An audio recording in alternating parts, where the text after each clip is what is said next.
But you want to then use that extra energy to try and transform the system, transform yourself first, and then build another system parallel to the one that's collapsing, which if you don't, then guess what? When that one collapses, it's too late. It's going to fall right on your head. And when the supermarkets are shut and you're running around picking dandelion leaves in the street and people want to eat your kids, then, you know, then I mean, getting fresh water is just a huge thing, David. I gave one a member of my family this morning. I put some water from the tap and squeezed it in a plastic bottle so they could smell it.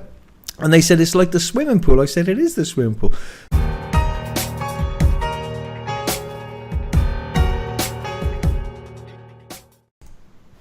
Hello, good evening. As promised, here we are again on Outside the Box. I'm Jason Leo Satis. My guest this evening is David Dubine. You can find David on Adapt 2030 on YouTube, oilseedcrops.org. David is the culmination of a great, we've had a week with Professor Tim Ball, who is talking about climate change or the lack of climate change. To David, I'm delighted with David's work. I've been watching David's work for a while. Amazing guest. David, listen, thanks for joining me tonight. Really appreciate you coming. Glad you're having me on. We had a couple of really good pre-conversations before we're coming into the interview, and it's all about understanding the changes that are happening and what we can expect moving into the future, because if you understand how the past grand solar minimums unfurled and what happened in society during these times of reduced food output because of cycles of the sun, then we have a really good blueprint moving forward into 2023, 24, the global awakening and awareness of this grand solar minimum and how it's going to happen. And that if you know all this, you can come at it with understanding instead of fear. You can make better choices. So, you know, what we've seen over this last week with these record snows across not only Sweden, Russia, United States, Canada, and this is just the beginning. It's only, you know, the last day of September, first day of October, just a week after summer. And they're having 4 feet of snow in places. This is truly unprecedented. I was surprised in the mainstream media in the United States that they were calling it unprecedented, historical, using these types of adjectives in mainstream publications. So it had to be the granddaddy of granddaddies for them to use that kind of lexicon in news headlines. Magnificent, David. This is wonderful because you're one of the very few people I know that speak about the whole thing. Just a quick thing for people. Because a lot of my guests think, oh gosh, here we go, it's the climate change thing. Well, guess what? It's good news. This is going to be a positive show, because let's be honest, ignorance is not. Ignorance is very silly. If you're in a prison and you're being herded like an animal, and other people in the prison are saying to you, hey, listen, guess what? I can explain it to you, and I can explain how it all works. People like David Dubine, and this is what's going to happen. This is what's happened before. We can change the timeline, you know. Everything that's happening around us now, let's not forget, other than the climate and things like that doing what it wants to, is a consequence, a feedback loop of things that have taken place before, with wisdom and vision, or with stupidity and ignorance. So this is a very good news situation we're coming into now, with people like David explaining how it all works, you know. And just a quick thing I want to say to people, which is very interesting, it's just not brilliant, but I looked at my show with Professor Timothy Ball earlier, David, as I was telling you, you weren't surprised. And suddenly there's this thing on there from Wikipedia saying, oh, climate change, explaining what climate change is, stroke isn't. I thought, whoa, that's interesting. That's never happened to me. No one's ever put that on there before. And then I looked at a Sky News Aussie program, which was surprisingly talking about the sham of the whole thing. They had one as well. So, you know, it's quite a, I would say, quite a compliment, really, David. Well, I look at more of it a badge of authenticity, a verification that the information we're speaking is truth, and that the narrative that they're so desperately holding on to, and when I say they, I talk about global leaders, the IPCC, and these NGOs that want to implement a global tax based on carbon emissions and reduction of your lifestyle. They're trying to hold that narrative so near and dear that they're afraid of any competition. Why are they afraid of us saying that, you know, if it's such a proven science, then why are they afraid of me coming on the channel and saying, hey, it's the sun, and we're repeating cycles? Because, you know, you talked about that just a minute ago. The ancient civilizations and the ancient societies left us these messages in their stelae, their legends, the myths, carvings, codices, and whatever, for us to decipher and understand these cycles. on a longer term. It's not just, 80 years of climate equals our whole history of civilization. We need to go back hundreds of thousands of years. And for me to be able to say it's the sun, what's so terrifying that they need to say, no, you can't listen to this guy. Look, only Wikipedia can give you the true information. Now, just a FYI, personal experience here. I've tried to go on the Wikipedia page for climate change and global warming, and there's a whole bunch there under the climate science pages, and edit those with my own information. Like put in the grand solar minimum inside the global warming, the CO2 page. Within minutes, it's scrubbed. That is the most highly watched page, and the editors of that page that are overseeing it, they scrub anything that doesn't kowtow 100% to the narrative. I try to put up an ice chart going back and matching up with temperatures with CO2 going back some 25,000 years. And as soon as I put that up, it was a graphic that showed the CO2 follows temperature, not the other way around. But they wouldn't allow that to be up there. And anything I'd ever tried to put was instantly removed. So there's careful narration, and I should say curation of that Wikipedia page. And no edits are allowed unless it kowtows to the narrative. So why is it that they're so hell-bent on putting this narrative into place that will not be changeable, even if new science comes out to disprove or, maybe put a slight curveball into that's all CO2? Why would they not allow us to even discuss that? Why can it only be, this is it, there's no discussion, don't ask, and if you do, you're in trouble? When you, this is most amazing thing, this climate change, and that's what I want to get you a handle on now before we go into all the details of it, because it's very important, because people are going to be thinking this. Then if this is so delicate, this situation, and they don't want anyone to look at this, the question is this, and you'll be able to answer this for me in detail. I can only guess. Why? What is it? Who are they? Profit? It's got to be something like profit, control, depopulation. What are they stopping everyone becoming aware of it for, David? Can you expound on that in the great way you do, please, for everybody? And everybody, listen carefully. Don't turn away, because this is your future. And people who haven't been born yet, you're the midwives now, your decisions now and whether you're brave enough to look at this situation is going to help or hinder the future of your children and grandchildren. And by the way, that's why you feel strange inside. It's a symptom of a system that's driving you nuts and lying to you. So, David, can you expound on what is the agenda behind all this? Now, to start off, it's just my own opinion, and there's a lot of possible causations going much deeper and much further than what I am about to say. But again, I don't want you to believe me just because I'm talking. You need to do your own research. You need to follow up on keywords that I might talk about, but this is indeed my own opinion. I feel this is the way it's playing out and why. But again, just FYI, do your own research on this as you move forward. The debt system is at the end. We can't go any further with the debt system to grow the global economy. There has to be a reset in finance in terms of fiat currencies, as well as a depopulation event. Now, you could try to get that with war, but that would be messy, and people would see through the lies because, there's so much social media now, and it's really, you saw it happen with Iraq and Afghanistan, and, even what's happening with Saudi Arabia now and going over with Yemen. People are seeing through, and all these citizen reporters, there's no way to really get around it anymore like they did in the 1940s or, back turn of the century, last century, World War I, where they could rally nations because there was only newspapers. And, there's where everybody's breaking through the lies with all the social media and all the internet connectivity, so they can't really force a war like they used to, especially a world war. It'd make no sense. People would be like, stop it.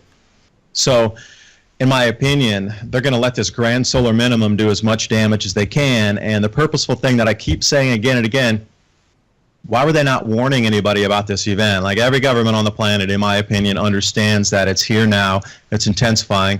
The crop losses are going to intensify from this year forward. I mean, when we come into the end of this Northern Hemisphere harvest season, we're already looking at 15 to 20% drops in the USDA figures. That's for America. And for the global totals as well, they're looking at massive drops. Somehow the millions and hundreds of millions of tons just disappeared out of carryover stocks, and there's billions of bushels going over here, there, and everywhere, and they were just adding totals to make stabilized markets. So the way I look at the USDA now is it's not about agriculture. It's a market stabilization tool, because when food prices rise, it rips apart the rest of the economy. I mean, if your food price triples, quadruples, 7x like it did in the 1600s across Europe, 7x. I mean, imagine your food price times higher than it is now. Everything else you would quit spending on, all your money would be diverted into food. Now, with that being said, if the cycles are going to repeat like they have the last 5 grand solar minimums going back to, the year 79 AD approximately, the same 3 things occur all the time. The population reduction, population migration, that's with the people. You get the crop losses, for sure, decreased yields. That was one of the main number 1 things talked about. Everything decreased in terms of food availability, and then diseases and plagues swept in because everybody's immune systems were so low, they weren't eating enough.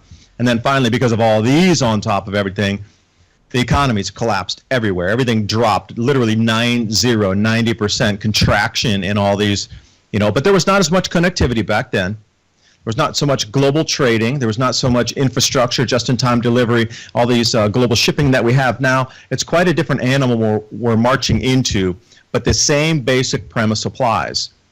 The debt system is finished. There's no way to grow it anymore. They know they're at the dead end there. There's too many people, according to these people that consider themselves rulers on our planet. There's too many people. I personally don't believe that. We have different systems, wireless power, and these types of things. We could get magnetic motors, and there's many ways to generate power for free.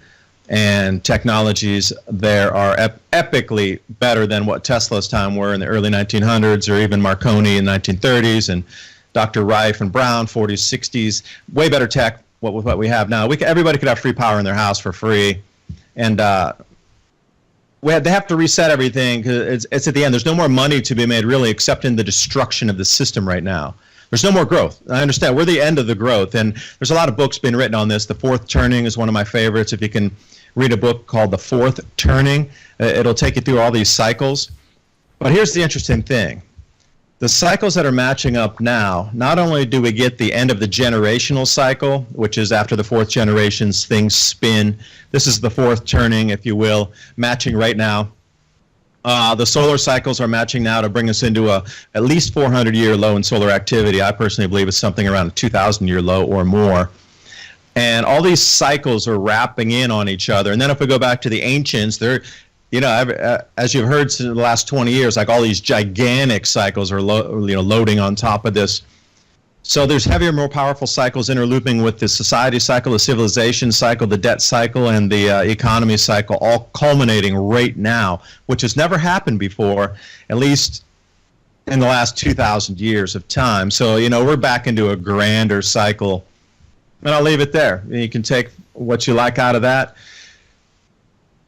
Things are going to shift. Cryptocurrency, I might add that. That's going to be the new money for at least the interim step. It won't be the final step. Hashgraph maybe, but blockchain for now, and crypto will be the new way to keep us buy, selling, and trading as everything else collapses around us. Brilliant, David. Thanks very much. There's so much to say. I don't know where to start. You really explain the lattice and the tapestry of it all very well, and how it ties in, because this is what a lot of people don't understand. You were in China. You know a lot about what happened with the old dynasties and that, which I'd like to ask you about in a minute. But first thing I want to say is, before people, I know people are going to be thinking, because I talk about this a lot, is there's this dynamic in people. It's like, they wouldn't do that to us. They wouldn't do that. They wouldn't kill Kennedy. They wouldn't do 9/11. They wouldn't do this. But they wouldn't kill us for profit, And I think there's a big block there. A lot of people that are watching this will know about what you're talking about. And a lot of people will be thinking, well, surely they wouldn't do that. They want the best for us. They're our mums and dads. It's like, honestly, it infuriates me how people still believe. I mean, in here, like the Queen's there, people just look at it, and she's got a few people, democracy, Labour, Conservative.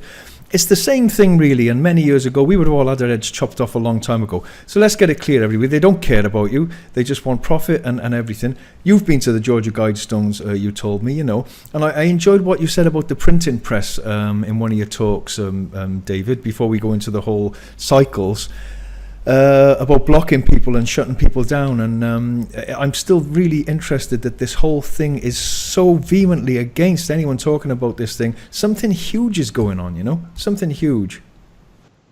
Well, I call it a society reset button, and that's purely what it is, because all these cycles culminating, again, they're going to want to cut the flow of information. Now, follow what China's doing to cut the flow of information. They're quite good at what they're doing to stop protests and interconnectivity of people across the country fighting for the same, whatever it is, against a new chemical factory going into their cities, new mining, and so, taking away the homes to build up something where the government officials are then skimming the money and only the government officials get rich, but all the locals lost their land and their homes. And, there's a lot of interconnectivity and the same issues across China. You could probably get any one time, if you had a real chat board that was open, there'd be 50 groups across, the provinces of China all talking the same thing, hundreds of thousands of people.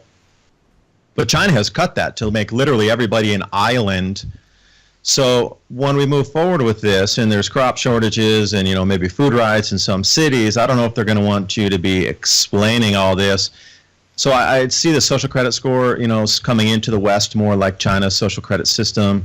I can see, everybody can see what's happening with the censorship across social media right now. I mean, this is the cusp of where it's going to stop the flow of info. And you brought up the Gutenberg printing press there. And the quick story is, if you go back into the 1600s and 1700s, as the Gutenberg printing press was becoming more popular, the Turkish Ottoman Empire, especially in the 1800s, was like, you can't bring that thing in here and print your own information and give information to people. We control all flow of information. So if you were caught with anything from that printing press, even if you had like a cue from the press that you just had and maybe you bought it in Italy and you're wearing it as a necklace, like, hey, I went to Italy, look what I found this part of the printing press and I bought it. Just because you were trying to prevent or purvey some information, they wanted to prevent you so heavily from sharing that. And what happened is they became an island of just the same echo chamber for over a century. And then when they emerged later, everybody had advanced 100 years, and they're like, whoa, we're left behind. Like, you look at Turkey right now, they used to lead the world in so many innovations, economy, trade, but now look at Turkey. I'm not going to say nothing, but it's a shell of its former self. And you look at China, too, when they had the Opium War, and then they closed off their complete isolationist, you look at China, how isolationist they went for over a century, and then once they emerged, you got British troops firing cannons at the doorstep there, and they were so far behind, so far behind, because they did the same thing. They wanted no foreign influence. They didn't want anybody to adopt foreign anything, innovation, technology, and they locked up for a whole century, and boy, did they get knocked open again. And same thing with Turkey. So I can see everybody going with new innovative techniques to communicate. And I was saying we might go old school, where people will have ham radios. We might go old school, where people will start using the dark web to purvey their information. How many ways could we do it? I mean, basic CB radios. Maybe people will just have to go back to podcasting and radio broadcasting to get around the censors that are online. Wouldn't that be amazing, that if we have to go back into radio broadcasting to give the information out because we can't put it on the actual internet, then we have to go back to the airwaves again? It would be just like a big circle. It would be a cycle again, a communication cycle perhaps. Oh, well said, David. It was the lovely gentleman comes in, and he'd be watching this show. Hello, and I appreciate his support. He comes in the studio quite a bit, and he's got a place. He's got building a little eco house. He's on his own down there. His family's turned against him. He's the nut of the family, and he was talking to me and saying that even though he's got that there, it's still lonely because still not enough people are saying, look, we've got to escape this paradigm. I hate that word, but we've got to escape this paradigm and become more reliant and escape the clutches of government again. Government for me is a sickness, and I know it's useful as well. I know you've talked about that, but in its current form, it's doing a lot of damage. The government that governs the best is the government that governs the least, generally for me. But until we can escape, I think there's a race. Can we escape the clutches? Is a race to the tape, really, for me, and create our own systems and get enough people to come forward. I was talking to someone the other day, my street where I live, David, if everyone sold their houses on that street, there's £5 million there. That could buy 5 farms with 100 acres each. But they're all still there, hearing each other fart and have sex and argue in the night with their little back gardens and their little cars on their drives. So it's almost like David Icke's been going on about for years, this divide and conquer thing, isn't it, that keeps people apart. And people fear criticism so much. And they also, we're talking in the studio today with people, they fear, someone was saying, I want to do something different, but they fear criticism, they fear failure, they feel suppression, they feel incarceration. So it's almost like, well, I'll carry on doing what I'm doing, even though I'm a slave, and even though I'm persecuted and I'm being suppressed. As long as I don't do anything wrong or say anything wrong, I might just get by till I get to my coffin, People have got to break free of that, and it almost feels to me that there's got to be a few things rocking before people will go, oh my God, what are we going to do? Like the supermarket shut, like we'll talk about in a minute, and there's nothing on the shelves. Everyone will be running down to the Wild John, who I know here, and saying, John, you said we can pick stuff. What should we do? So how do you see that going? I mean, we'll talk about the cycles then in a minute. Well, at that point, it's far too late, and your friend John probably will lock up shop, close up the border, and be like, don't talk to me. It was way too late. Noah's Ark hanging here. It'll be, yeah. It'll be exactly like that. It'll be a tidal wave of humans just freaking and just in total panic and fear and terror. Because imagine if you try to get to the store. Okay, you and I, as a male individual, we'd have our own set of things to go through and trying to figure this all out if we were unprepared. Now imagine if you have a wife and 2 kids and they don't know what's going on and they're not eating. So what are you going to do to feed your family? This is the point where it starts to get tumultuous, and without the preparation. And again, I'd like to identify these powers that be, and could call them they. It's such a broad stroke on everything, but who would the they be? If you can start to identify the playing parties that are pushing these narratives. So again, we come up to the UN, the IPCC, and everything else with the NGO spectrum going down like that pyramid David Icke talks about. And everybody inside there is pushing the same narrative, because they have to say the same narrative or else they lose their position. So now everybody's bound by money.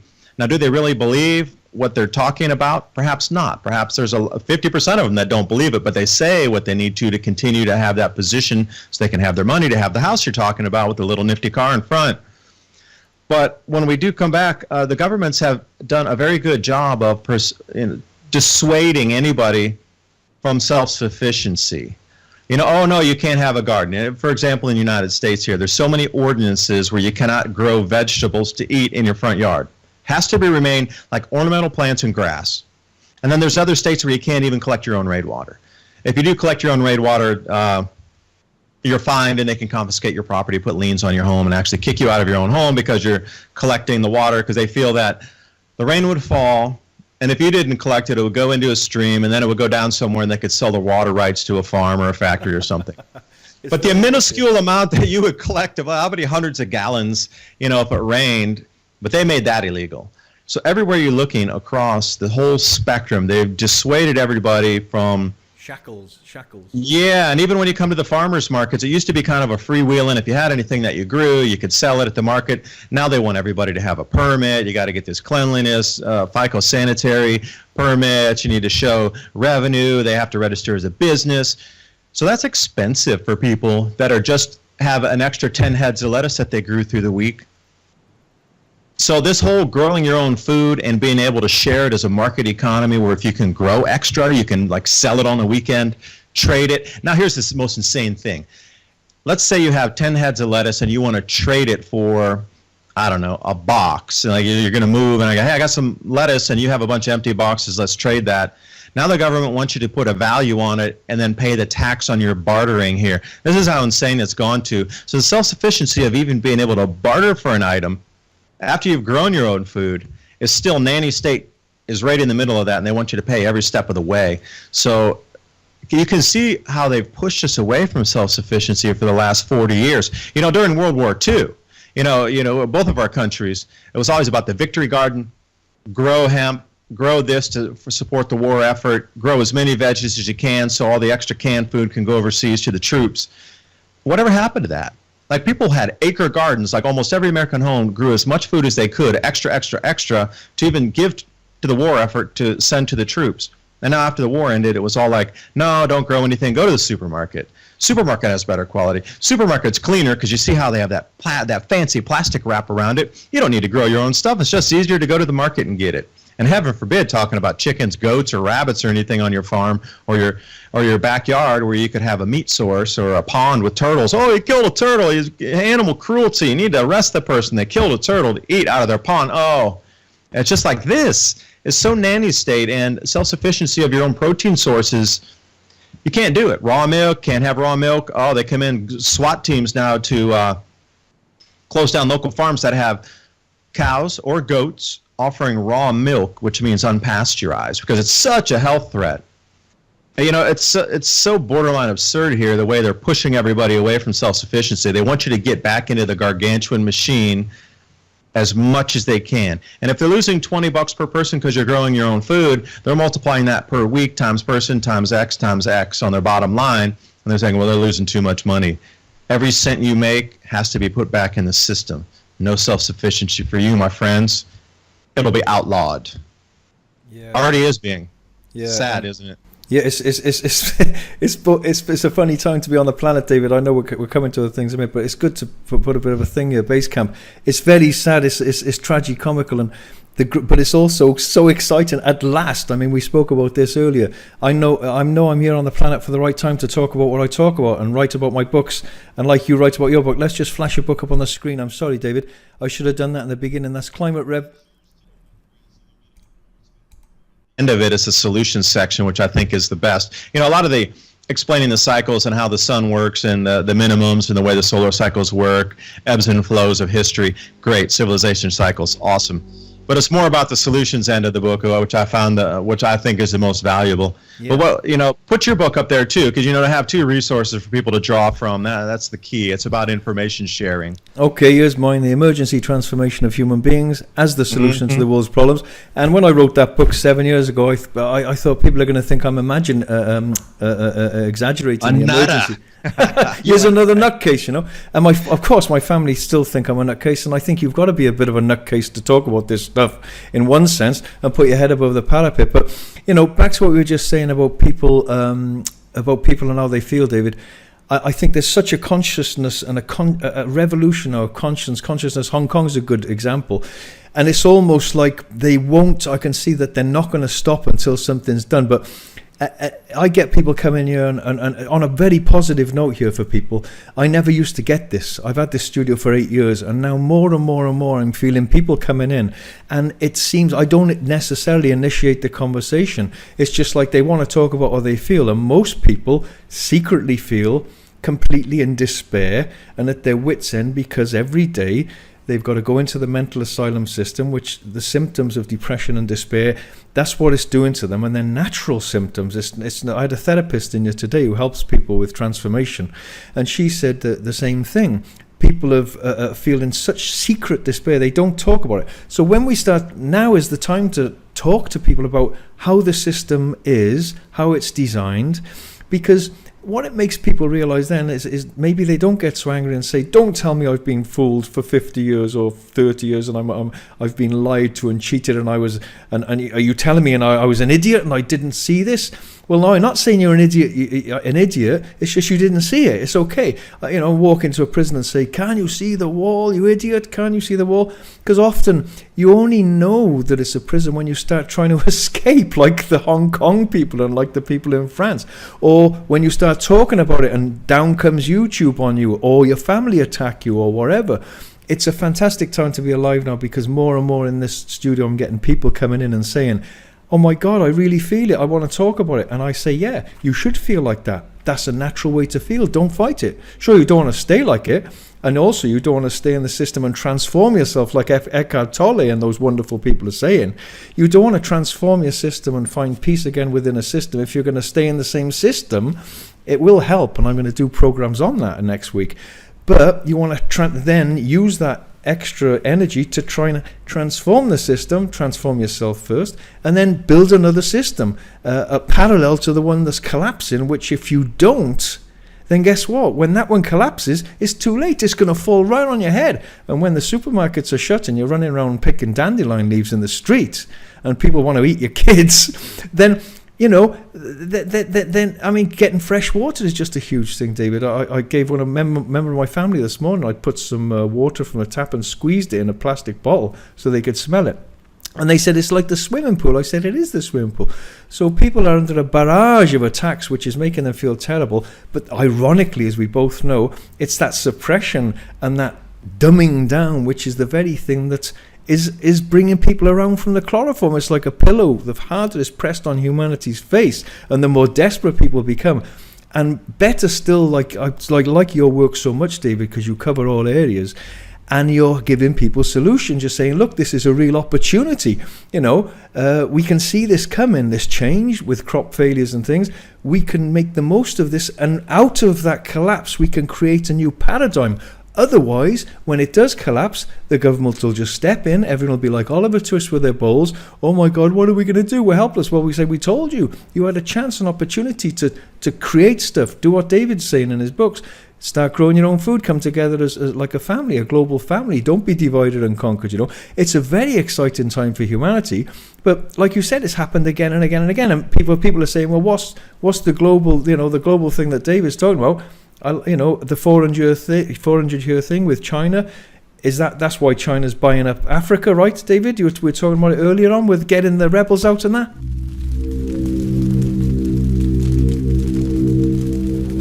If you don't feel weird, you should be worried. And the last thing I want to say is, because people only really find out that they are dependent on something when it stops providing from them, and at that point it's often too late to survive without it. Let me see. The electromagnetic changes is kind of what's intuitively signaling people that there's bigger changes, because you have to think about it. Your body is an electromagnetic conduit. You're an electrical receiver, and our sun is changing its electrical frequency, and the sun being the largest thing in our solar system. And you also have to wonder, thinking about our sun and the planets in the solar system as an encapsulated organism cruising through the galaxy here, what about the other stars that are also having frequency changes? And what about going back and then tracing that and that back? As we go through these cycles, the humans are going to respond because our Earth's responding. It's stepping down in its charge. That's why we're seeing massive electrical storms. There's a lot of things that are just disrupting at the moment. Electrical grids. You're always reading about some sort of internet downage somewhere. The northern lights that are creeping really far south. Where they see Denmark that had northern lights just last week. That's really far south.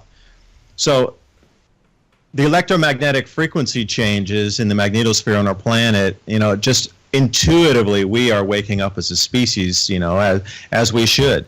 Animals sense it first, and if you have been noticing, which I was here growing this year, and the squirrels and the crows are voracious. I cannot describe to you how they're eating everything and preparing everything in sight. Now and I'm in a warmer climate, down toward Florida, and I don't know what's going on with the animal life here, but everywhere you look across the planet, everybody's talking about the strange migration patterns. That's the magnetic pole shifting, where animals that are actually navigating off the magnetic field are getting in distress. Things are migrating to the wrong place. The migrations are in the wrong time of the year. Things that are getting ready for winter are like on steroids and overdrive. I just heard, bobcats coming into people's front yards looking for food to grab animals to get ready for the winter. That's not normal. That's way not normal. Something in nature is signaling those animals to get ready far above the actual normal that they would. Nature's signaling to them, hey, you got to get double ready this year because the winter's going to be incredibly long, incredibly cold, so you're going to have to get twice the amount of food. And I think the animals are really picking up on this, and insects, birds, they're picking up on it. So we would too. We're intuitive beings, and all these changes electromagnetically are having what you're talking about, that cause and effect on people's emotions, their brainwave patterns, the way they're processing information. There's a lot of changes in there. But, it's not about fear and doom and gloom. It's about understanding the pattern, finding the opportunity, because if you can offer people value during this time, because there are going to be a lot of people in distress. They're not going to know what to do. They haven't prepared. They're going to need solutions. Great. If you already know what those needs will be, through past history, you can kind of learn a few, and you can understand a few. People are going to need more food. They're going to need different shelter.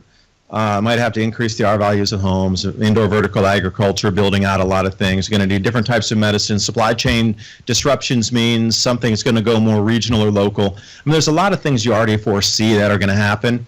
And if you have a chance to jump on those before they happen and be able to offer that value as we move through these changes, that's where the greatest opportunity is. Learn from the past to be able to see the future. It shouldn't be scary. It should be enlightening, because we're shaking off this old system and we're going to move into something entirely new.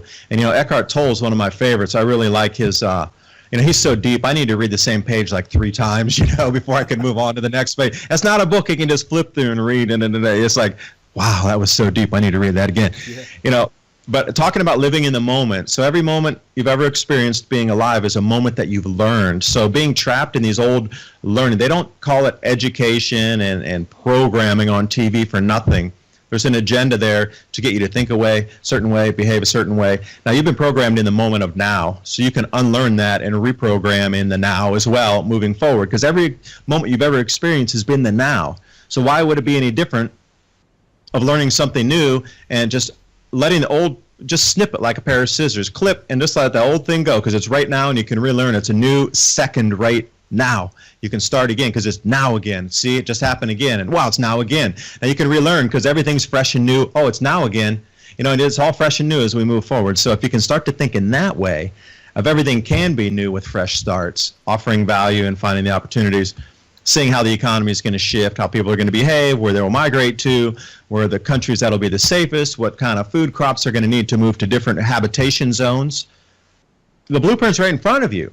I mean, there should be no fear whatsoever. You should be gobbling all this up, going, wow, look at this opportunity. Wow, I could do this. Look at this business I could do. Look at these people I can help here. Wow, wow, wow, wow. Instead of going, oh, no, the world's going to change. Well, you know, we need this change. It's called evolution of the mind, the body, the spirit. We need it. Galactic cosmic rays, bring them on. We need more. Yeah, I'll leave it there. I think it's great, David. And in a sense, it is that thing, that opportunity, because sometimes only once things are taken away, we wake up. So it's forcing people to awaken, basically. Mm-hmm. The worse things get, the better people get quite often, and the more creative we get. So yeah, it's forcing people to wake up. So, and just to cover myself with Eckhart Tolle, I used to eat, sleep, drink Eckhart Tolle for years and years, 27 years ago. Or whenever he started out, and I love Eckhart Tolle. I want to say, Eckhart, if you ever see this, I love you, man. You're amazing. Yeah, thank you. I learned so much. So much with me. Wow. my thing with Eckhart and Deepak Chopra did a video for us. He's helped us in the conferences. So I want to say a shout out to them, but I want to say this as well, which is where I think people like yourself come in now, David, and people like myself. I think what we're doing now is we're helping people to also understand how to find peace within themselves. And my shows start next week about that. I'm going to have different guests on and speak myself. But I think the importance is, and why I've often said something about Eckhart Tolle and saying, look, he's brilliant at helping people be with balance, come back into the now, refocus and reestablish, reconnect from their dislocation and relocate, remember from their dismembering. But what bothers me with it is that they put people back into the world and they don't talk about the system and explain the system like you do, which is dislocating them in the first place, right? So it's great to refocus and rebalance, but I think we're in a new thing now where we've got to, because a lot of the people that I hear, not you, but a lot of the people who talk about the dark side, about how bad it is and the corruption and the thing, don't talk about finding peace within. A lot of the people who talk about finding peace within don't talk about the darkness of the world and how it's so corrupt and manipulating people purposely, you know. So I think there's a confluence now of we have to have the courage to see the darkness and know what's creating the symptoms within us of dislocation, and also then work on the dislocation within ourselves. So be like spiritual warriors, really more like, do you know what I mean, David? I do, and I don't want to get too deep off here, but it seems like the planet's been hijacked for an agenda, and I mean the entire planet, because when you look at the higher echelons of power, it seems to be individuals behind the scenes that aren't well known. Like everybody knows George Soros. Okay, he's a front guy. But who's back behind him pushing the strings, telling him what to tell everybody, telling him how to organize the disorganization of society through their NGO network? I mean, beyond that, there's definitely an agenda to control the human civilization in a certain way, to make it think a certain thing, feel a certain way. And again, it's all about energetic vibration and frequency. And, where does it go? I mean, the entire planet's thinking a certain thing and vibrating at a certain level. So imagine, and it comes back into Eckhart Tolle. I mean, if you can bend reality with thought, and there's another thing I want to get into, it might be a little too woo-woo, but if 8 billion people started thinking a different way at the exact same time, I really firmly believe that what you see around you dimensionally or vibrationally would shift into a different pattern. I think we have the opportunity to reset the pattern structure vibrationally on our planet with the human mind and the resonant frequency that comes out of us, because each of us is a creative being. I mean, every single tradition across the planet. I don't care if you're 5,000, 8,000 years ago, all the way up until now of modern, religions. They all talk about how the mind can be used to conquer and do absurd amounts of things that are considered miracles. Like if we can use our mind to manifest this and get 8 billion people thinking positive thoughts versus negative. Because think about the grand solar minimum. A lot of negativity is coming out about it. I'm trying to add the positive bit in there, that there is a lot of opportunity here. But if everybody's focusing on the negative, are they going to manifest that? Versus where I'm at, hey, look at the opportunities, cycles are repeating, look at the opportunities. Could we manifest that? If there's enough people thinking in a certain direction, what can we truly make it be by our thoughts and our actions compared to what we're being fed?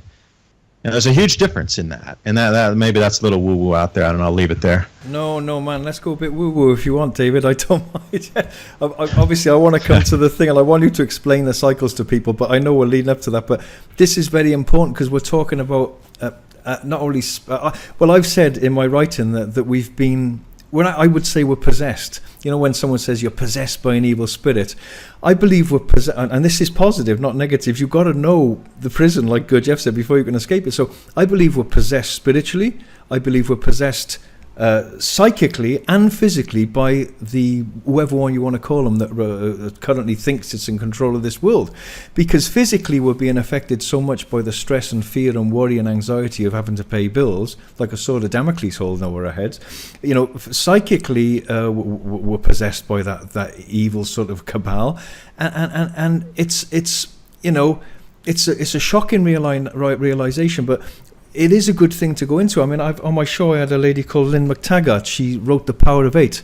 And they're talking that we've got to come to this now, I believe, as humanity. We can't just talk about the physical. And we don't have to go too interdimensionally or out of this realm to even talk about it. I mean, she's doing experiments with people, and so is Greg Braden and people, who they're actually focusing their attention on somebody and they're getting better. I mean, I did it with a lump on my finger. They said I had to have an operation. It was a big gristly lump, David, and I put my mind to that, and I looked at it every day for months, saying it's going, and it went. So when someone says to me, "Oh, you can't affect matter via consciousness," I had a conversation with Bruce Lipton on my show about it. He's a lovely man. And I said, well, what happens when you have a wee or a poo then? You can affect molecules via consciousness. Of course, then you can take a step further. You can affect things in the future, in the past, and in the present. And it's a timeline. You can change things in the past, present, and future as well. And I know we're not going to go into all that here, but it is. I'm glad you brought the subject up, David, because it's very, very important and very serious and very worrying that people have forgotten their power. And I say, well, like magicians with amnesia. Someone was talking about Jesus the other day and saying, well, if he was here, then he'd be saying, well, you can do what I can do and more. Stop worshipping me, take the crosses off you and stop hiding behind me and get on with it and be. I think it was you, David, wasn't it? You were talking about that, weren't you? One of my guests was, yeah. Ah, right, yeah. And I think that's what they'd say now is that the great saints who are here, or the great sages, or the great shamans. I've done some shamanic training. I was so fascinated by it because I was helped by a number of shamanic sort of people who showed me some tremendous things. There was one gentleman called Charles Muses who took it's important to say this, who took she was what they call anthropologist who didn't believe in anything other than the mind and facts and physical stuff. He took her to see a shaman in Siberia, and the shaman said, would you like a demonstration? He looked down, he moved his arms, and her head started going like this, and just before she collapsed, he went like that, and she straightened up, and it changed her forever, because she realized that there is a force that can be used for good or bad. Now, back to what you said, David, absolutely with you. Imagine if 8 billion or 7 billion souls put their mind to something and said, well, actually, we must focus on this and change it. I had this conversation with Sasha, Sasha Stone, who I think you had a chat with recently, and Simon Parks. And I actually went a step further and said, if we get to the point where things are going to collapse and completely we need to save this society and planet, then we may have to use that as a directional, I don't like to use weapon, but tool to shift everything. And by God, I know we could, because I've been healed by people who can do that. And I've been really hurt and attacked by people who can do that through the ether as well. We, in one sense, thank God we haven't got that power in our current it's one of the caveats I give when I do talks about it. I say, in one sense, we need it back as quick as we possibly can. And in another sense, in our current psychological imbalanced position, most people are not responsible enough to have that power back, because there'd be piles of Ferraris and naked women everywhere. Do you know what I mean, David? That would be dangerous. Even myself, sometimes if you get angry or lash out, it would take that one time of you using that power, and wow, you would mentally be scarred for the rest, yourself. Like, imagine if you had some of those powers that you see in the movies. What's that? I forget, the one with all the wizards and all the things, but they have the power to... Is it? Yeah, well, stuff along that line, yeah, and the witches and warlocks and things. They had that power to let you can see the energy coming out of their fingertips with the higher end wizards there. But some of these higher echelons of power too, they're really into the dark energies. In the United States during the election, we saw about all this, spirit cooking and witchcraft in the higher echelons of the power in the United States on the Hillary Clinton side, and that whole contingent that they were hanging with there out of New York City that were all into the witchcraft and the dark side, devil worshiping and Satan. That was crazy. Came full out, and nobody blinked an eye. We're like, oh, okay, whatever. When's the next TV program on? So, yeah, let me go. Michael Lazzaro was my guest. Michael Lazzaro, he runs a YouTube channel called Evolutionary Energy Arts, and his YouTube channel's been really throttled back based on the information he's putting out. He kind of couples in a mix of the grand solar minimum, the weather changes, and the same things we're talking about with the spirituality and the changes, manifesting destiny through your thoughts and actions. Like, he puts that all together. He studied in depth in Nag Hammadi scrolls, so that was kind of his scholarly studies, was this. And again, it's all about split the piece of wood and I am there, lift a stone, I am there, take your own action, I am there. It's like becoming your own conduit for these energies. And he's deep in and really studied into the Kabbalah and further back into these kind of knowledge bases. So you might want to look him up, Michael Lazzaro, Evolutionary Energy Arts. So with all that said, everybody understands there's light and dark on this side. So my volition is they're trying to run us into the ground without warning anybody about these changes in the grand solar minimum to get a certain outcome of energy that they're looking for out of the human species, or I could say the human battery. Now, again, all you have to do is take a glimpse back in history to see how this society has been directed in one way or another. And when the Vatican comes out and says, yeah, it's a sin to litter, and global warming's real, and we have to put in like church taxes to fight global warming. But then just a couple hundred years ago, you look at the damage that the church did across the planet, how many societies and genocides. Seriously, and I'm not making any joke. If you take Stalin, Lenin, and Hitler and combine it together, that's only a fraction of what the Catholic Church had murdered through the centuries. And, you start to look at what is this power-based structure that keeps trying to funnel us back into this system of control with the money and the power. And now you have, before the climate change debate was the United Nations coming in and saying you have to change this, that, or the other. But now the Vatican's back in on it. What's going on with this rallying the troops and trying to circle the wagons again? So it keeps stepping up in echelons of power here. Like everybody thought in the beginning, the UN was the highest body of level. Now they've brought in the spiritual level. The church needs to hop in and have its own say that we need global carbon taxes. What just happened? What's going on here? Really, you take a wider look at everything. There's so much going on than just, crop losses here and, starvation coming over there. There's something way larger, especially with the culmination of these cycles that all ancient traditions talked about, the economic and all that stuff I talked about in the beginning. We are at probably 8 or 9 cycles culminating right now. So somebody's taking advantage of this natural cycle to run something that they're trying to implement. So they're riding on top of a natural cycle to get a higher amount of outcome. That's kind of the way I was talking about. Deborah Tavares, we were talking about using the ionization of the atmosphere for different types of frequency ranges. They're using the more ionized atmosphere with the higher differential charge between our decreasing sun and the decreasing earth, that skyline, if you will, all the way up to the ionosphere. It's getting more highly charged. So militaries across the planet are getting more bang for their buck on these energy, frequency control, communication devices and whatever else they're doing with it. They're getting more bang for their buck. They're riding on top of a natural cycle.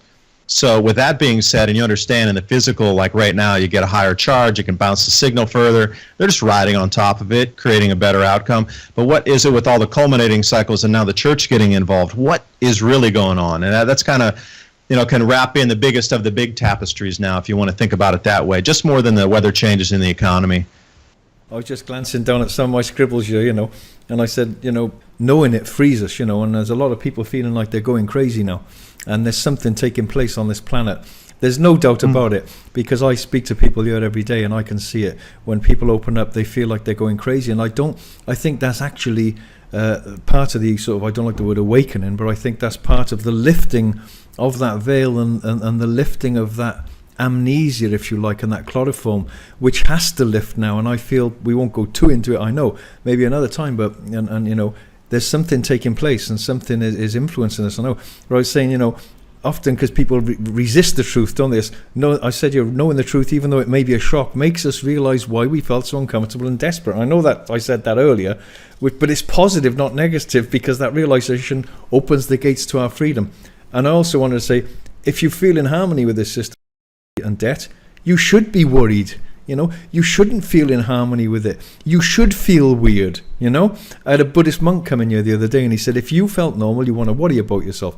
If you don't feel weird, you should be worried. And the last thing I want to say is, because people only really find out that they are dependent on something when it stops providing from them, and at that point it's often too late to survive without it. So that's why I'm delighted for people as brave as you, David, to be coming forward now and saying, look, this is going to take place. I can tell you, because it's every 400 years or whatever it is. You can talk a bit about the cycles if you like. It's been shown that it's happened before. We're looking like it's going to happen again. Are you going to wait till it falls on your head, or are you going to do something now? So I'm delighted that it's sort of forcing us out of our conditioning and out of our somnambulance, if you like, that sleepwalking, just carrying on like that, And I also, we were talking in this very studio earlier with somebody, and I was saying, we were talking about, with the therapist, you were saying that we've both said that people have got a tremendous capacity to endure suffering and pain, which is brilliant. It's put in us for a reason, so we can climb mountains, get food, endure good things, things that are going to help us. But we got a tremendous capacity for suffering. And I think it was Eckhart Tolle actually that said he's found such peace, you could tie him to a speaker in a nightclub, but if he could leave, he would. That put it very well. But the thing is, we are just going along with it. We sit in offices all day, bored to death until we die. We carry on doing the same thing. We're being whacked with a stick every day. But it's easier to do that, like an elephant in a circus. It keeps tugging to try and get away, and eventually it just performs its little tricks and plays its life out there. But it's coming to a point now, what I can see with people like yourself, Piers Corbyn, and all these people talking, that actually we're going to have to change and adapt 2030 on YouTube, your channel, or we're not going to make it and survive, and it's going to be really painful for us. So I love that exciting thing coming now. Listen, if you don't learn how to grow a bit of food and come together as a group, but we're so psychologically imbalanced and screwed up. I mean, there's been groups started here many times, and I see them all fall apart and bickering and all this kind of thing. But it's so stupid just to wait for something to happen, particularly in the spiritual circles who say, oh well, just let things carry on, what you resist persists and all this. But if there's an army of someone coming over that hill and or there's going to be a famine, then you better adapt, Don't wait too long. So I'm loving your work. I've been looking at about the machines you can buy to help grow stuff. We've grown stuff. I used to have allotments. We've grown sprouts and stuff. And I've stocked up on food probably 5 times over the years, and then eaten it all when nothing happens, David, Well, at least you have that skill of rotation, right? Like you need it, when you buy something, as you rotate it through, and you're still, because even if you buy it now, just forget everything else we talked about today. The food price is going to rise. So whatever you buy today is going to be half price of what it will be in 6 months from now, and it'll be 4 times cheaper today than it will be in a whole year and a half from now.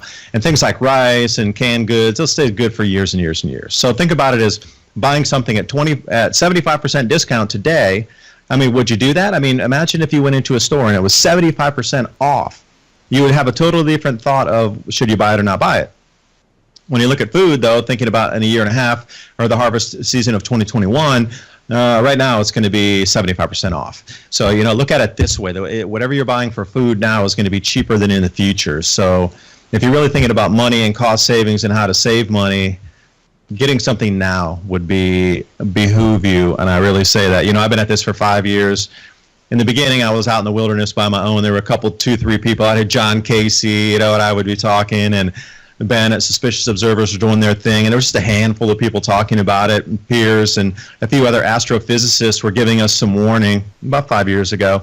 But now there's really a very huge crew going, well, there's way things going wrong here, and we can prove it through cycles and peer-reviewed research on how these cycles repeat, and they can find it in the geologic record, they find it tree rings, all these proxies with beryllium-10 or ice cores, or just was ocean drilling sediments on how when the ice rafts come off, it's bigger stones, is like more ice debris coming versus smaller stones, or it's more inland kind of smaller break-offs. So, there's so much data out there that is cyclical. And if you really look back in time, not 100 years, 200 years, 400 years, you need to go take a look at some of these climate cycle charts on the 6,000, 12,000 year periodicity and take a look at how they just lump up. They just stack, and they come out every 2,000 years, every 3,000 years.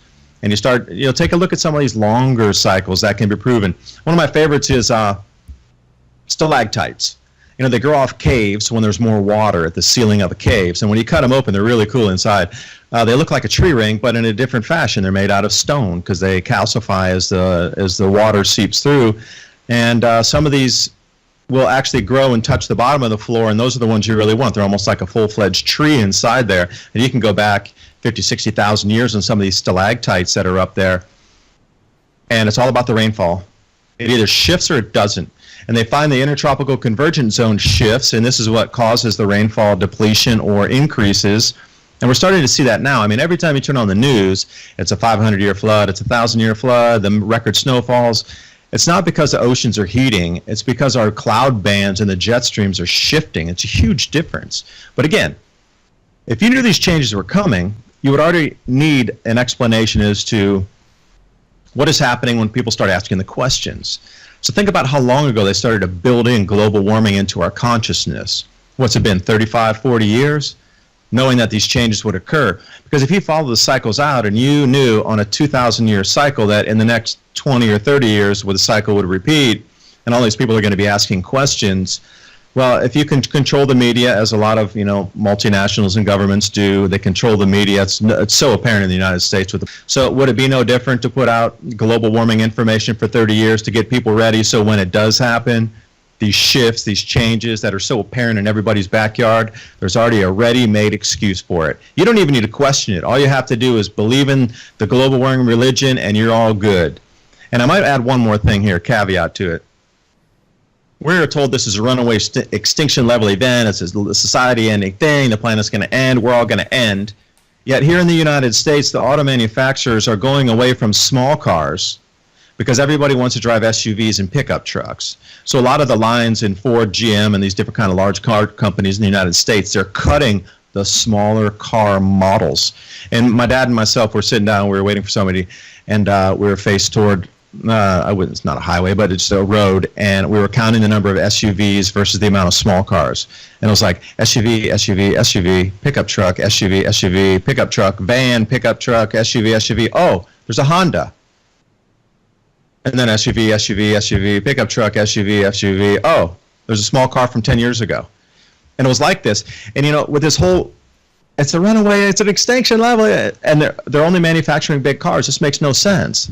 Like, we should stop all global traffic of all things. No more shipping on the ships across the ocean, bringing bits of junk from across the planet. Don't need it. Stop all global shipping. If it's such a runaway extinction level event, no more air flights. All private air travel stops. Commercial can still go, but if it's that dire of an event, an individual flying on a private plane, that's the first thing that needs to stop globally. No more private flights at all. 0% chance. All of them are grounded. Nobody's talking like this, though. Everything continues as usual. Banks are still loaning for financing for beachfront builds on a 30-year loan. So what you're being told out in front truly is the complete opposite of what's happening behind the scenes. So the real people with money know it's not an extinction level event, it's a cycle, and they're riding on top of it to try to get the most bang for the buck, to put you back in the box because you're getting out of the box. And I love the thing about when you're saying about changing and adapting it. I wrote you on my book, the situation of rule by gangs of the most deceptively unscrupulous people in a country will continue unchallenged until human society is challenged. Yeah, until it's bloody challenged, and until human society is enabled to function benignly and independently of destructive leaders. We call, this is the bit I liked about, someone said this to me once, we call this enabling point the inception of manual override. Wheat growing regions for the Roman Empire. And you look at that EU neighborhood friendly policy, or some terms similar to that, in the EU neighborhood friend policy. They're going to occupy all of North Africa, from Morocco to Tunisia to Algeria and everything in between. But go back 2,000 years and look where the major grain growing areas were in Rome, for Rome, and then notice how the weather patterns are shifting and how much more rainfall has now started over North Africa. So again, this brings me back to the whole point. I think it's a multi-thousand-year cycle we're entering, not just a multi-hundred-year cycle.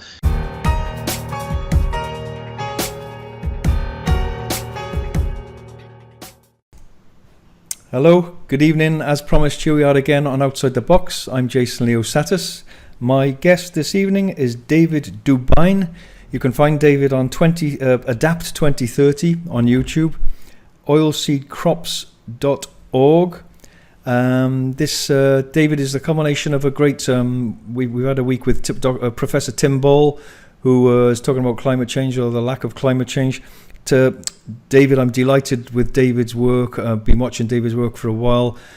Amazing guest. David, listen, thanks for joining me tonight. Really appreciate you coming. So I feel we're like on a Titanic ship or something, or a jet plane, humanity altogether.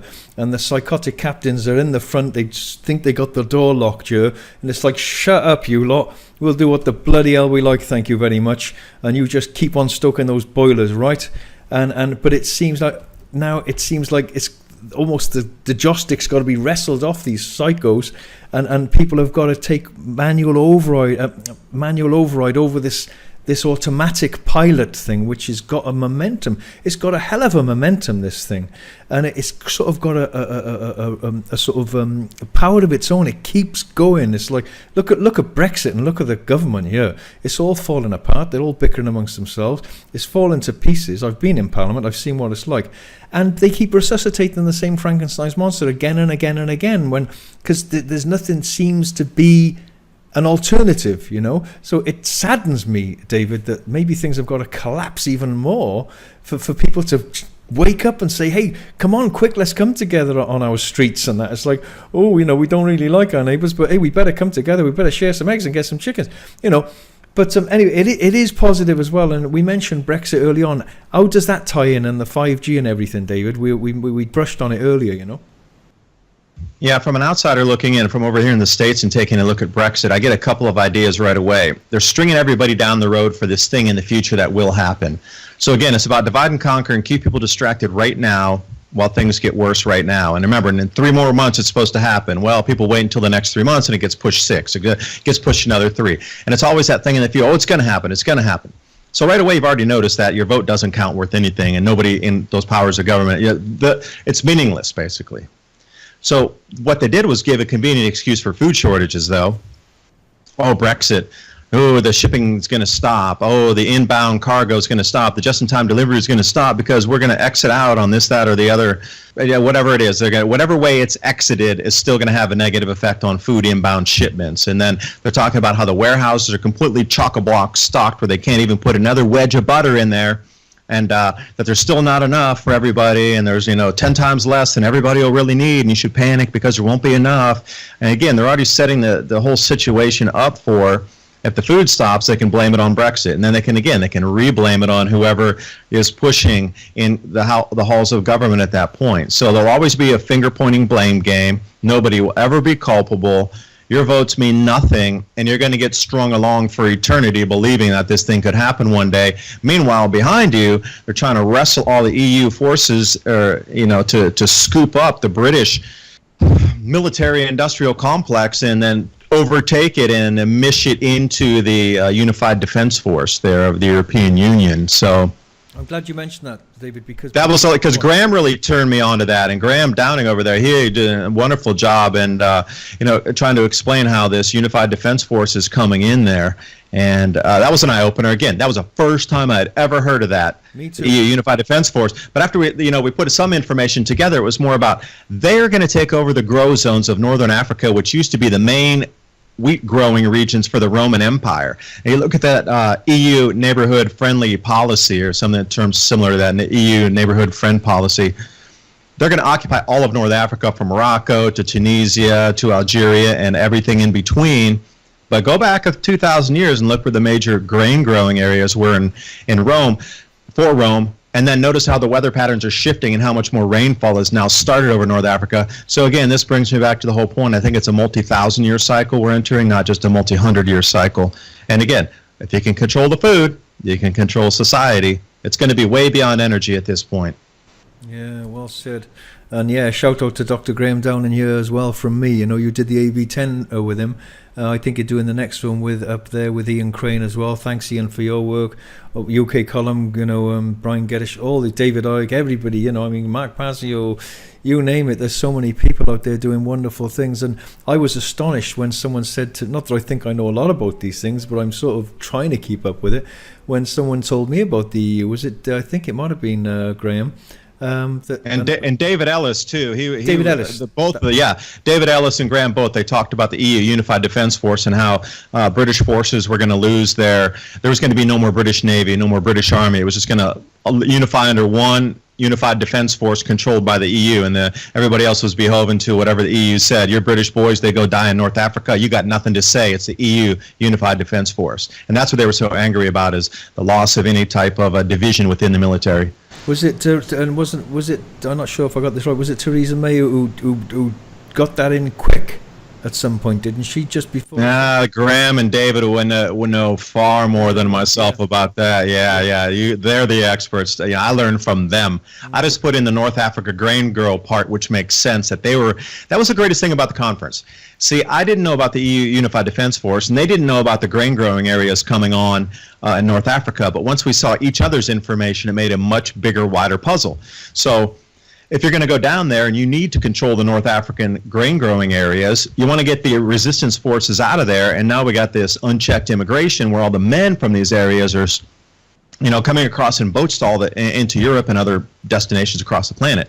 But they're removing the resistance force before they really are going to jump in there. I give it 2, possibly 3 years before the invasion from the European forces down into North Africa to grab those new grain zones will happen. I'm going to say right around 2021 to 22 when we face the first major global massive losses in harvest. At that point, that'll be game on then. I think they'll start to move a lot of things into the North African regions at that point.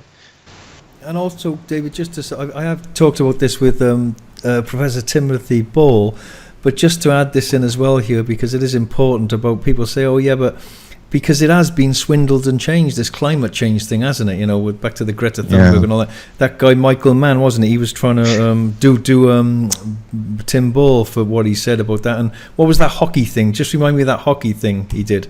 Hockey thing on the graph or something. Yeah, Michael Mann he's the one who created the most famous hockey stick that you know of that we always see. Well, he was challenged. Because most people don't know about that hockey stick, David, Yeah, right. Well, that was challenged. So they wrote a couple blog posts, and Mark Stein also was sued by Michael Mann because he said a 60-word blog post about this hockey stick's ridiculous. He can't even prove where he got it. So he's like, that's whatever over there, some kind of tort in the European court systems there. So he was trying to sue 2 different people, Dr. Ball and then Mark Stein, on their statements about his hockey stick being fraudulent.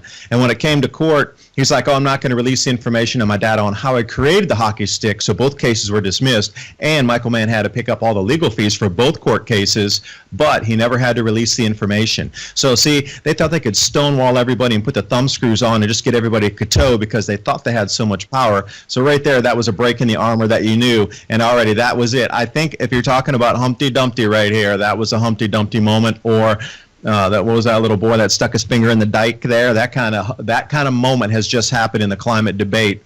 And I think the last trump card they had was that girl that they put up there with the pigtails to try to tell everybody and lecture us as 16-year-old trying to lecture adults who on how we're supposed to live our lives, etc., who has no real life experience. But the MO is exactly the same. Look in China on how they ushered in with the Cultural Revolution on all these talking points, and it's very similar to the Cultural Revolution. If you really want to put a one-to-one relationship, look how this just these last couple weeks, how this whole fervor of one little girl talking to us on how we're supposed to behave and how they ushered in the Cultural Revolution in China, very similar, almost the same, ridiculously, scarily, eerily similar is what I'm going to say there. But if that's the last, I think it's the last trump card, because now when we come into the harvest seasons, we got all these crazy snows and freezes happening all over the northern hemisphere. I think that was it. That was the last kind of ace trump card they put out there, so you can't speak back against it, because the way the person they chose was so carefully chosen. There was all these things that now you can't even mention, question, or comment, talk back, say it was a bad idea, because now you get checked all these 16 boxes of something that you're not allowed to talk about. And as soon as you question it, you're kicked off Twitter, you're kicked off by, how dare you harass? Well, I'd ask the question like, where'd you get your data from? Well, you're harassing a child. Where'd you get your data from? That's considered harassment now. Just as such a simple question, where'd you get your data from? That's now considered harassment. That's insane. So they so carefully chose the perfect straw person up there, a straw girl, if you want to call her that. So she ticked all the boxes, so you can't ever ask a question because it's deemed immoral to ask these questions. So this is it. There's nothing left for the IPCC to put out there. That thing, this girl has run her course pretty much, and now what's left is going to be the reality of where our crops are going and how our weather's going to behave from this point forward. That was it. That's the end. So you've seen the entire culmination for the beginning of global warming through the 3 name changes of extreme weather, climate change, and now whatever, I forget the newest one, they just changed it again, up until the final Michael Mann hockey stick getting blown apart in the courts, and then this girl out here blasting her rhetoric, screaming, crying, and whatever she's doing, and that's the end of it. Game over. So now it's done, so they've rested their case pretty much, and now we're going to let nature take over, and then the rest of us are going to adapt to the real world outside.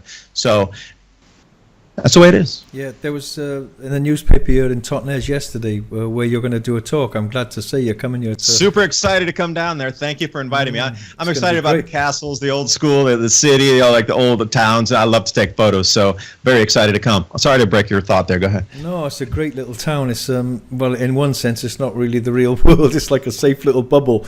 And in one, well, you'll see when you come here. It's a wonderful place. Very great thinkers. You're very, very amazing people, but also a trap, as in my book I talk, the spiritual smugness trap. It's often people are the most blinded who are supposed to be the most spiritual and open. You know, it's like, oh, don't look at anything negative. You mustn't, what you resist persists. Blah blah blah. And what they don't know is they're complicit in their own slavery and the destruction of humanity. So I have a bit of a go with them and say, you're the midwives, wake up, and you've got a big responsibility on your hands. But yeah, yesterday in the newspaper they had all these kids on the front page of the Totnes Times, and they've gone on strike. They came out of school because of this Greta Thunberg thing, saying well, we're going to go on strike because we're fighting climate change. Certificate of authenticity. Whatever interview you did with Dr. Tim Ball, that was a real one. So whenever you see that Wikipedia article under it, that is for sure so true information that they're terrified that it gets out, that they have to put something counter in there to let the lemmings think, oh, well, Wikipedia said it's this, and this guy over here doing his video said it's that. I'm going to believe Wikipedia. Because you wouldn't believe the amount of people that believe Wikipedia is like a real source, and it's totally organic, and everybody can put whatever they want up there, and it's the world's encyclopedia. That's more controlled. That's one of the most controlled platforms on the internet. Are you kidding me? The information flow through that thing is totally controlled. It's nothing organic out of there. So to give people an example of how it is controlled, and now there's more and more. It's almost like for me, as the truth comes up over here, they try and stomp it out and put their hand over it. I was talking outside the prison where Julian Assange is the other day, and I was talking about this. They put their hand over it, and then it springs up somewhere else. They put their hand over it, it springs. So they're going like this all the time everywhere. So for instance, now that they've earmarked me on there, do you think they think they'll be watching now to see what I do next with this show with you? Hey man, it's all about getting the freedom. Why should we be stuck? If we have a different way to find our own freedom, then why do we need to live by the old rules? It's all about creativity. Are you kidding me? to change the future of humanity. What are you doing? Roll your bloody sleeves up and become a midwife and try and do something. I've sometimes got better things to do. I've got a family. I could go and live in Greece. I could do so many other things than do this work, but I can't help it. I've got a conscience. I've got an ethical alarm bell inside me, and that's what I think we've got to reestablish now. Is what my show's about, is reestablishing those ethical, moral alarm bells inside us that are saying something's wrong and something's got to stop. And I got Bibi Bacchus on Thursday, and Dean Henderson. We could probably get a few whacks for that. And Bibi talks about the straw man, like you just mentioned. You reminded me about the birth. This is going to be a great show. The birth. She was put in jail for 8 years. About the birth certificate and everything. This whole thing, you might as well have a number printed across your head. We'll be talking about that with Bibi. But anything? What else do you want to go into? Well, the prices of the crops that are going to be, again, keep your eye on the crop yields this year that are coming out. And I really, if you can do anything as a service to yourself, take a look at what the numbers are that the government forecasts are coming out comparatively to what they're going to get for yields out of the real fields that are coming out, because we're looking, again, at something between 20 and 30% lower from what they originally said would be available for our foods compared to what's coming out now. And it keeps getting lower and lower and lower. For example, in the United States here, they gave us these per acre bushel yields, and it's already something like 38 to 58 bushels lower than what they said. And you got to get, this is the kicker here. These are the crops that got in on time, and they were supposed to be the best, highest quality yielding crops are that far below. So they haven't even gotten yet to the point where it was so late, the latest planting ever recorded in America. Those crops aren't even ready to harvest, and they won't be. And now we got 2 Arctic fronts coming down, the blizzard sweeping across. We've got another, how do you call it, like a bomb cyclone coming through the next 2 weeks. And I think our crops in America are done at this point. So whatever's harvested to now is pretty much going to be it, because nothing else is going to be able to mature, because the cooler conditions already in the western part of the country in Canada. It's too cold for anything to keep growing. It's down in the 50s and 40s, frosts in many areas, full-on freezes in others. So do yourself a service. Take a look at what the government has put out in terms of crop yield numbers, and then take a look at what's coming out at the real numbers at the end of the year, because next year it's going to be worse, because these growing seasons are going to continue to shrink. And if this winter is anywhere close to what is predicted by not only the Old Farmer's Almanac, but by the solar cycles, we're going to get this double whammy. And then the third thing, the wild card here, is all this volcanic ash and aerosol up in the atmosphere from these 5 stratospheric eruptions since the beginning of the year. Now that's why that'll explain a lot of these purple skies that we're seeing across the planet at the moment. So we've got 3 things indicating cooling. 3. And if that is, then the growing season next year will be shorter than it is this year. So if you take about that, and if you get a good peg on how far off the crop forecasters were for the governments to stabilize markets compared to what the real yields are, then going next year, if it's even later planting and earlier freezes, you can get a good indication on how much the food prices are going to increase at the end of the year. So just keep a little journal somewhere. So how much is your food now versus how much at harvest season? How much did it increase? Because then next year we're going to look at the exact same thing or exponentially higher prices, because there'll be even less food available. And we're talking about fruits and vegetables. You can dissect your journal into different ways. Look at the fruits, especially across Europe. Massive losses this year. The wine crops, the vineyards, terrible this year, especially in France and Austria. And then you take a look at the wheat. And I would like to ask you a couple questions about the floods here while we have a couple minutes, because I'm reading about all these massive floods happening in the UK right now, where their wheat harvest is done. Like, you can't even harvest; it's too wet for the machines to get in the fields. And it's been so much rain that the actual, the kernels inside the drying heads have started sprouting on the plants before they had a chance to get to harvest it. So the UK wheat harvest is kind of done. The wheat quality globally is terrible. The corn is just beyond scrappy, if you want to call it. USDA calls it scrappy emergence, so I'll use the word scrappy. Scrappy corn, and then just low yields. So if it's going to, and then the last thing too, it's just a nightmare in slow motion train wreck. Australia became a wheat importer this year because they can't grow enough. Now they're expected to go 3 or 4 more years in this drought, which would make Australia even less viable next year, but even less viable the next year. So they're going to be a total wheat importer, more and more imports on their end. And what about those countries that rely on Australian exports? I mean, all these knock-on effects as we're going across the planet with less and less and less. the mysterious drawdowns in all the global grain stocks, like whoosh, it just suddenly disappeared. What happened? Did a magic fairy come in there and put the magic wand on it and make tens of millions of tons disappear in a minute? Something's happening. It's like cooking the books to try to prevent panic on the markets or whatnot.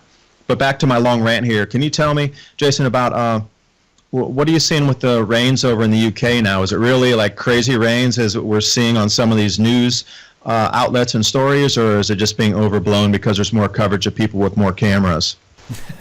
Well, the funny thing was, it was pelting down with rain like mad, and but there's not. It's like this big thing. There's a hurricane coming in now. You know, someone came in and told me. Yeah, I saw that one. Yeah, off the Azores. It's, oh my God! Well, I'll have another bar of bloody chocolate then. You know, someone bought me a bar of chocolate here this morning, and I felt a slight self-loathing when I stuffed the whole lot down like a big dog. Yeah, it's like typical of me. It's Did like, you taste it? Yeah, I did actually. I thought, hang on, slow down. Yeah, slow down. You're not tasting this stuff. I got a dog, and I sort of start eating. I'm eating chocolate like my dog. It's really embarrassing, you know. But so I thought, okay, well, let's have another. Oh my God, there's this more fear all the time. Fear. There's going to be this or that. But you know, we probably eat too much wheat anyway, and everything like that. But you know, that's why I think we've got to have a bit of a laugh about it, David, because although it's very serious stuff, it's like, I remember I organised a conference here in Dartington, where you'll see Dartington Hall when you come to Totnes. It was packed out there. We had Vandana Shiva there talking, the GMO lady who's helped so many people in India. And what a fiery lady she is. Whoa. And Deepak Chopra was talking there and everything. And she actually said, we got to make this fun, or we're not going to last. We've got to make it a fun journey. And I like what you've said about that. And when I've listened to you, is that you've got to keep a high spirit here. You've got to keep your focus and your balance, and have a bit of laughter about this tragic comedy that we're going through. You know. But I got to ask you this one quick thing, because I know what people are going to say. You didn't ask him about the Maunza minimum, you idiot. You know. So I've got. Can you mention the Maunza minimum, because people are going to give me a right old going over. The trolls will be whacking me. You with David Devine, and you didn't even ask him about any of that, you know? We've been talking about that pretty much the thing. And instead of using a specific label for the Maunza minimum, when we're talking about all these grand solar minimums, and you know, the witch trials are a good way to look at where some of the bigger weather changes will occur again, because back then in the 1750 to 1800, or 1550 to 1700, excuse me on that. They had, you know, where all the witch trials were, they had little red dots on the maps across Europe. So you can see where the weather fell out first. And what's most interesting, the same weather anomalies are starting to happen in those exact same areas again, with either extreme cold, extreme snows, or something like this, crops not being grown. We're starting to see the same matchup. So, you know, ancient historical factoids, if you will, good proxies to figure out what's happening. So the Maunza minimum, you know, that is the best grand solar minimum to talk about in its intensity and documentation as well, because I know history is written by the victors, but there's still a lot of things left from that time, especially the monks. They did great records. Another thing about the number of candles that were ordered for funerary rites, that's another good way to see what the population decline was. Even though they didn't talk about death records in general by itself, you could see the monasteries, when they ordered more cases of candles, just meant there was more deaths, more funerary rites. You know, just things like this. And you go through there's a lot of documentation in the Maunza minimum. It's the most studied. And when you look at temperature records then, we can kind of, if we use that one, we're going to look at a 2 degrees Celsius temperature drop globally at the, let's say, 2024 to 2028, you know, right in there, 2023, 24 will be the real. You'll start to notice that things are not right in 2020, 2021, but as we progress further into that 2023 era, things are definitely going to be amiss. And I don't know if the Thames will freeze this year or this time in this next grand solar minimum that we're in right now, the Eddy minimum, because, you know, it's been dredged and it's quite a bit different than it was before. So, you know, some of these historical things that the frost fairs and people on the Thames ice skating and things, that might not happen because it's much deeper, faster flowing river than it was back then. But I just had word out yesterday. I was eating breakfast with a bunch of guys, and they were telling me that the Potomac River here in the United States was only inches deep in some places and a foot deep, where a guy walked across the entire Potomac without even getting up to the knees deep. And I was thinking, all right, well, that would freeze solid. And then you hear about all these stories of George Washington walking over the Potomac with his cannons and that sort of thing. So that would make sense on a cyclical pattern, because they didn't really do much dredging in the Potomac compared to what they've done in the Thames there downtown. So, some of the stories of what happened, the Thames didn't freeze, it must not be a grand solar minimum. Well, things are going to be different this time. There's been a lot of changes on our Earth and the way we've molded the planet. So, some things will be the same, some won't. But, take a look at history to see the future. And that's all I can say. But I have about 1 minute left before I need to get out of here. So, Jason, thanks. What do you want to wrap up with? I'll be happy to come back at another time. Yeah, for sure, David. Just thanks so much for coming on. Thanks, of course, for being you, which I say to everybody. Thank God. Thanks for being you. You're you too. Oh, God, I wouldn't want to be me, And I wouldn't certainly want to live with me. It's a nightmare. I'm trapped with myself, But, just what's your schedule now? I know when you coming to Totnes now? And Glastonbury, you're doing a tour, aren't you? Yeah, Glastonbury, London, and Totnes. I'll be the end of this month, as a matter of fact. I'll be up there and be with Ian there first, and then going to grab the train and go down to Totnes, hang out for 3 to 4 days down there, and then over to Glastonbury for 3 or 4 days, and then back up to London. It's going to be a super fun trip. I'm very excited. And, I was also surprised by the amount of interest and how many people are going to be attending this event. It's more going to be like standing room only in these events. Expecting 100 people, they're already saying they had interest for 250 tickets on some of these things, or come on in, open the doors. There'll be standing room for 300 in there on a Saturday night, which is unprecedented. Some of these dates were coming Thursday night. It's already completely sold out. They had room for 200, but they got requests for like 500 people. It's really awakening now. 5G and the grand solar minimum, and solutions based and self-sufficiency.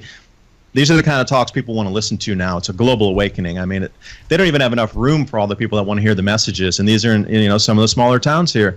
So I'm really excited to see what's coming down, what's going to be happening there. I will see you in person. And David, honestly, I appreciate your work. I'll just put your book up there again before you go. Climate Revolution, The Grand Solar Minimum, Understand, Prepare, Adapt, Thrive, How the Sun Will Affect Society, Economy and Food Prices by David Devine, Bill Richard Porter. Fantastic work. And it'll be great to meet you when you get to Totnes, yeah? Okay, but my last thought is we're all going to go through this together, and there's nowhere to run or hide, so we might as well face the facts, start working together, and get more ready for this so we all can go through it in a more easy fashion. There's nowhere to run. I don't have an anti-gravity craft. I wish I did, but I don't. So I'm here with you. And the more prepared we are, the better it will be. And I'm going to sign off with that. Thank you so much for listening. Hope you got someone out of our conversation. Now it's your time to do your own research. Don't believe a thing I said. You go do your own research. David Devine, fantastic. Oilseed crops. Adapt 2030. Yeah. Adapt 2030, YouTube, oilseed crops. What a great guy. And on that note, I'll say thanks a lot to everybody for watching. Sign up and please subscribe. And if you can help in any way, do so. And thanks all so very much for listening. Thanks, David. And bless you. See you next time. Bye-bye.